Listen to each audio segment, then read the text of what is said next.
daw ba sumusunod sa mga bulaang mangangaral? Yung mga bulag, may chance daw bang maligtas yun?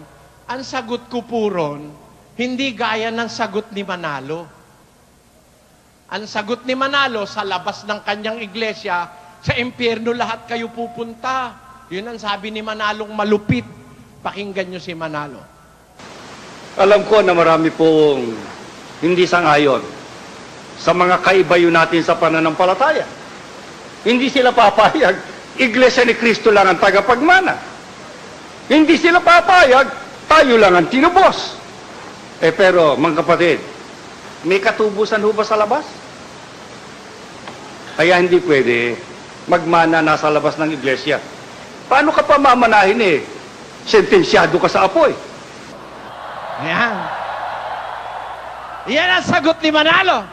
Pag nasa labas ka, inaakay ka nung masama na mga bulag, wala ka ng kaligtasan. Pasagutin natin ang Biblia, hindi si Manalo. Ha? Ang tanong nung kapatid, may pag-asa bang maligtas yung mga inaakay nung mga pastor na mga bulag? Alam mo, pagka bulag ang umaakay sa'yo, bulag din ang inaakay, ang destino nyo sa hukay Ano?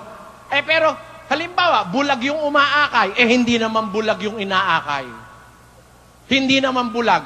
Kaya lang, hindi pa siya nakakasumpong, naghahanap siyang kasalukuyan. Wala bang kaligtasan yon? Pasagutin natin si San Pablo. 5:13 ng unang Korinto. Basa. Datapwat sa nga sa labas ay Diyos ang humahatol. Alisin nga ninyo sa inyo ang masamang tao. Sino raw po ang hahatol sa labas?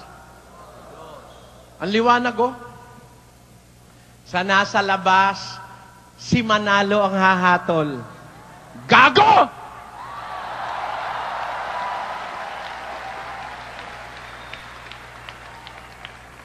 Ang pastor na humahatol sa labas ng tunay na iglesia, gago, tanga, inutil, tarantado. Baka gusto nyo akong kagalitan. Baka meron ditong pastor ni Manalo ngayon. Pumasok ka, patutunayan ko, gago yung puno mo.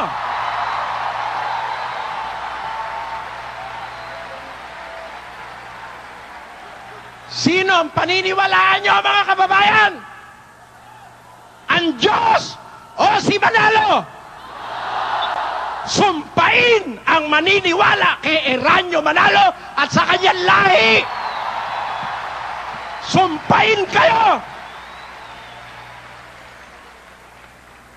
Bakit? Malupit ang lahi ni Manalo. Malupit! Walang pagmamahal sa kapwa. Pati yung nasa labas ng iglesia nila, pinakikialamang hatulan. Sa Biblia, ang sabi ni Pablo, sa labas, Diyos ang humahatol!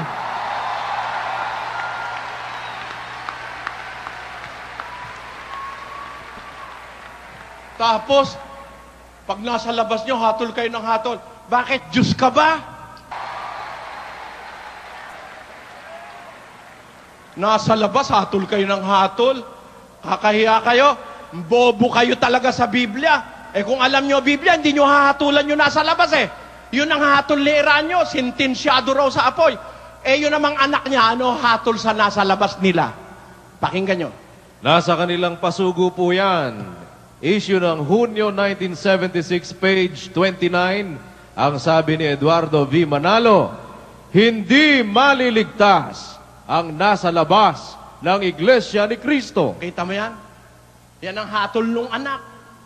Pareho yung mag-ama, malupit sa kapwa. Sa Biblia, sa labas, Diyos ang hahatol. Wala kang pakialam, hatulan mo yung nasa labas. Ang Diyos ang nakakaalam ng puso nun. Malay mo, kaya lang nagkatoliko yun, hindi nakarinig ng iba. Namatay na siya sa pagkakatoliko. Yun lang ang alam niya. Hahatulan siya ng Diyos. May kapasidad ang Diyos na hatulan siya kung gusto dalhin ng Diyos sa langit. Wala kang pakialam. Tarantado!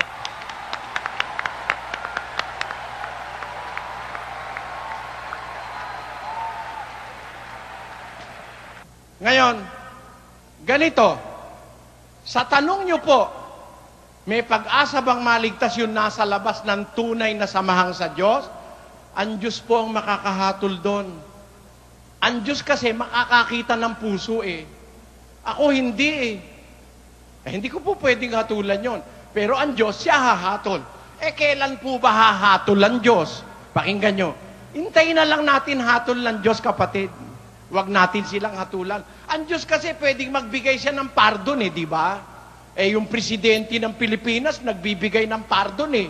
Yung pan-Diyos ang hindi pwedeng magbigay ng pardon. Tama po ba yun o hindi? O, hintayin na lang natin. Kailan